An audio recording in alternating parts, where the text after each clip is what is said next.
Well, Rocco, it's almost a 180 from a year ago when we sat here. There was so much positivity about the team. Won your first playoff game, won your first playoff series, and you couldn't wait to get to Florida. What does it feel like this time around? Well, I still can't wait to get to Florida, if I'm being honest. I think it's a great time and opportunity for us, myself, the players, to go prove something. And 2023 on a lot of levels, I'd say went pretty well. Honestly, most of 2024 went really well too. The last 6 weeks of 2024 did not go so well. And we have a lot to still improve upon and learn from that. But we still have a really, really good competitive, exciting club and guys that I believe in and guys that can be great major league players. When you meet with them for the first time in spring training, do you bring that up? Do you say, hey, here's where I feel it went off the rails? Or do you just put that in the past? How do you work the group and build them back up to where they were? Because as you said, you were right there leading the division for quite some time, right in the thick of it till the end. Yeah, that's a great question. And it's something that I think about a lot. Because those first meetings in spring training, when you get your whole team together, and it's a great time of optimism. You can imagine there's 150 people in one room, and you gotta hit them with something that is going to touch each and every one of them. But a lot of the people, you got to remember, a lot of people in the room when we show up for the first day of camp, many of them weren't even here last year. So we're not here to talk mainly about last year and what happened, but how to move the team forward and have an incredible 2025 season. So how do you motivate a group to do that? That's my job. That's what I got to figure out, and that I'm already working towards. You made some changes to your staff this offseason. What are you looking for? What did you see that you felt you wanted to change, you wanted to tinker with? You have a new hitting coach. What kind of things? Because you were, middle of the road basically in all the offensive categories. What did you see there that you're looking to perhaps improve upon this time around? Well, and I can't say that was an easy thing to work through, both from our hitters' perspective and staff perspective. Tough, but the one thing that I felt was that we did have to make real adjustments and changes and become a more well-rounded group of hitters. And I don't like to label our whole team or our whole offensive group in one way, but we would win games last year, and we won a lot. Like I said, the first 4 months of baseball offensively went pretty well. We did it in a lot of ways by kind of pummeling the ball, like hitting the ball hard all over the field, leaving the ballpark. But when it came down to facing some better teams with better pitching that had good plans, trying to win tight ball games where we need to wear down the opposing starting pitcher, have some quality at bats as a group of 9 and win that way. We struggled to do that, and we didn't get on base. We didn't pummel the ball, hit the ball hard all over the ballpark, and we struggled to win those tight ball games because of it. So I think talking to our hitters about being a more well-rounded group where we can have what a quality at bat actually looks like. And when you have a bunch of those in a row, you're going to push runs across, even if you're not on your A game, even if you're not hitting the ball out of the ballpark. And winning those types of games will be vital for us.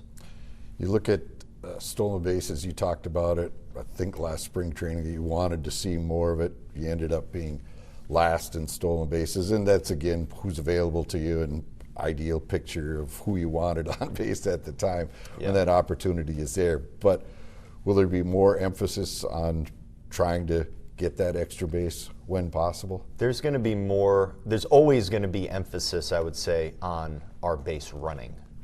Base stealing, a lot of that is going to be based on the personnel you have.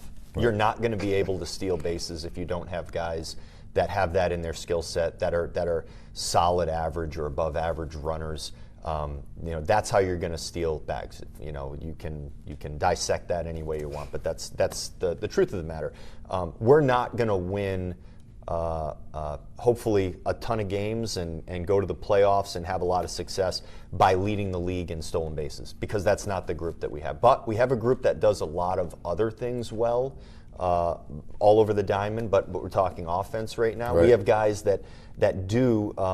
We have big, strong guys. We have guys that do hit the ball hard. I'd like to get on base and find ways to maybe lower our sights and hit more line drives and use the whole field.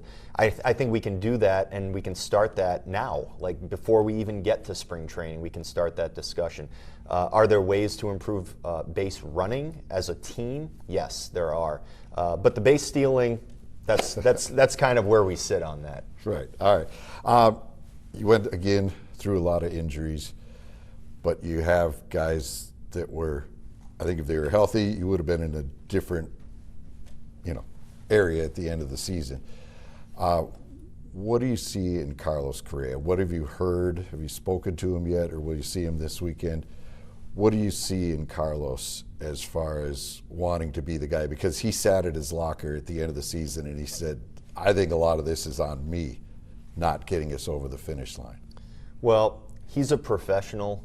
He's a tremendous player, and he takes responsibility as a leader on the team when things don't go well. So that's what I think we saw when he's saying that, which I respect, and I think his teammates also respect. And I think you can put Buck in that category too. It hit those guys very hard because they were out for a while in the second half last year, basically most of the second half. And when you don't have, your two most dynamic players and veteran players out there, it is hard. It's much harder to win and score runs when you don't have those guys. But I will say this: Carlos and Buck both had very good off seasons health-wise. Both should be coming into spring training at 100%, ready to go. Carlos has healed up. He's in the middle of all of his normal off-season workouts. Buxton, this is the first time in a while where he's coming in with a great, clean, well-rested, and in good shape type of off-season. Many other off-seasons he was rehabbing something or trying to work through something and coming into spring training a little behind. He's going to be coming into spring training ready to play, and I think that's going to be key for him. And I think on top of the physical part of that, mentally that's a big deal. He hasn't had a break in 5 or 6 years in the off season. So you go every day during the year, and then a jam-packed year of off season for him. No, this year he comes in like every other player, having a great off season and ready to go. Rey Lewis, we heard he was taking balls on the right side of the infield this offseason. I know people made a bigger deal out of it than it probably was, him switching to second during the season. What does that tell you that he's doing that on his own in his workouts away from here? Yeah, and I got to see Royce. Jace Tingler and I saw him in Larnach in Dallas during the winter meetings. He's having a good off season. Honeymoon right now, Dustin? He's on his honeymoon right now. So he's doing well. I think mentally, when the season ended, him getting home, getting to decompress and let everything settle, put him in a spot where I think it opened his mind to moving around the field if needed. I do think with Royce, where he's going to get his work in spring training and prepare for the season, that's going to depend on the team around him. And we haven't finished our off season yet. We normally are a team that will make more of our moves towards the very end of the off season, and maybe sometimes even the very, very beginning of spring training. So what our infield ultimately looks like is not totally decided at this point. And I think where he ends up will depend on the rest of the team around him. So whether it's third base, which is, I'd say, probably more likely, but also second base, it's going to be, well, who else is on this ball club? And I think that's going to help us make our call and then let us put a plan together for him for spring training. Down the right field line, it's going to be different with Santana gone, Max Kepler gone. Again, you said this team sometimes waits till the last second, and all of a sudden, here's your answer. Yeah. What's your answer right now with what you're feeling for right field and first base? One, our game, more so than probably every other game, you have to remain patient in our game. And it's sometimes even, for myself, it's not always easy to do, but you have to let the offseason play out. I think our right field situation, we feel good about. I think Matt Wallner is going to be out there playing right field for us. So he had an exceptional offensive year last year. He's really coming into his own in a lot of ways. First base is a little different. We don't have a set first baseman right now. Santana is not going to be here this year. Did an admirable job last year for us out there on both sides of the ball. We have Jose Miranda. We have Eddie Julian. We have Mickey Gasper, who we traded for, and we have options and guys that we're gonna watch, and we're gonna make decisions. And it might not be one guy that's out there for 150 games. It might be a couple of different guys that are playing at different times of the year, or playing on certain days against certain pitchers. All that said, we should wait and let the offseason play out before we know who's going to be out there at first base. But that's probably the spot on the field that is the most really up in the air right now. We have good options, but you can always have more good options. When you brought it up, how everything's up in the air with the team possibly changing hands, how does that affect your clubhouse? How does that affect your players? Do you tell them that's not us? We deal with what's in this room, and we live our lives. That's for someone else to worry about? Yeah, it doesn't affect us very much in the clubhouse. And I know that's going to be a very big talking point, and it's going to be on television, it's going to be in print, and you're going to see that at times. And the players will come across it. They might even read some of the articles, but it's not going to affect the work that they put in and the way that we conduct spring training. And once the games start, the guys are really good about just focusing on everything going on. And is it something that I think about, and knowing the Pohlad family and everything they've done for this team and the community and myself personally and a lot of people here, yeah, there's an emotional aspect to it that hits some of us here. But the players and their ability to focus on playing the game and winning games, I think they're pretty easily able to just focus on their jobs.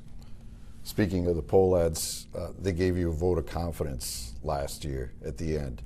What did that mean to you when they stepped up and said, you know what, we want you to remain as our guy? Well, it means a lot, and having that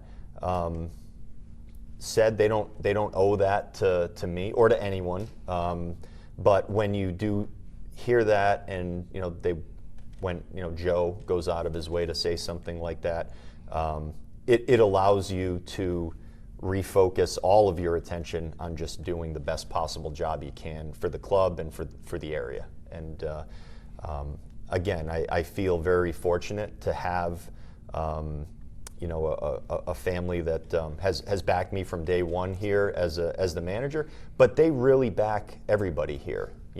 Within these walls and in this clubhouse, we feel incredibly supported, always have. And I think that's one of the reasons why we've had such an incredible amount of stability. And frankly, I can only speak for the last 6 seasons, but consistency and generally speaking, a lot of good seasons and a lot of good performances. It doesn't just happen. You get that when you have people that are looking over you and make you feel like they are going to back you through the good times and the bad.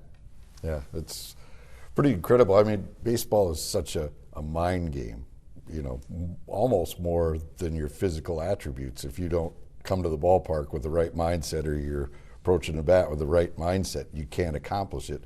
So it's got to be the same thing for you, knowing that, okay, they've got me, so now I can really dive into what I want to do with this group. It is. You feel like, I can only speak for myself, I feel like I owe a lot to a lot of people, and that's one of the things that motivates me to do my job well. You look at Joe Ryan, how critical will he be to this team's success? He's going to be slotted in probably as your number 2 starter this year. Dealt with some injuries. Is he going to be ready from day one, do you feel? Yeah, Joe should be ready from day one of spring training. Talking to him the other day on the phone, I talk about him reasonably often with the training staff. He's recovered completely from his arm issue last year, and he seems really excited to be throwing the ball well again. So he's exactly where he should be in the offseason right now. He was having a dynamic season last year when he went down, and that's the type of season that we always believed that he was capable of having. I mean, it was probably one of the 10 best seasons, pitching seasons going at the time in our game. And if he's able to come out here this year and do something along the lines of what he just was on his way to doing last year, we're going to be really pleased with what we get out of Joe Ryan. For Twins fans, you'll speak to him this week at TwinsFest, and what will the message be to them this time around? Well, first and foremost, I've done TwinsFest for several years now. What you want to do before you tell them your message is you want to listen to them. You want to listen to what they're telling you with their words and with their body language. And I'm sure that there will be some fans here at TwinsFest that are really excited and optimistic and ready to go for the 2025 season. And we might have a few that are on the other end of the spectrum. And you listen to all of them first and foremost. But the club is it's a damn good club. And we need to keep our guys out there and performing and healthy and doing their jobs well. And there's no reason why our club shouldn't be competing out there to win our division come September. It is. I mean, that's a remarkable thing. You know, everybody's focusing on how it ended versus how you put yourself in that spot to be right there at the end, you know. And that's the biggest thing. I think the fans have a harder time dealing with what you've looked at. Well, and I felt it too. Like, trust me. And I try to downplay it sometimes, so I'm not constantly talking about what that felt like. Didn't feel good at all, and it affected everyone, both inside and outside this clubhouse. So we don't want that to ever happen again. We don't want to ever feel those feelings ever again. So what do you do about it? You try to put yourself in a position where you're not having to face that head on, you know. But we did play really, really tremendous baseball for 4 months last year. You know, there might have been moments where I'm like, man, I'm not really sure how we're pulling some of this off, but guys are really stepping up, and guys are showing real improvement, and guys are doing a lot of really good things. And I think we saw the best of it for 4 months, and I think we saw the worst of it for 2 months. And we're probably, you know, somewhere in the middle of all of that. But I think we have a chance to use these experiences to move forward, and guys are going to react differently to the challenges that they face this year, much differently than the way that we reacted to some of them last year. Yeah, I suppose you got to live it, right? That's right. You got to live it. Awesome. Thanks, Jim. Thank you, sir. Appreciate it. Absolutely.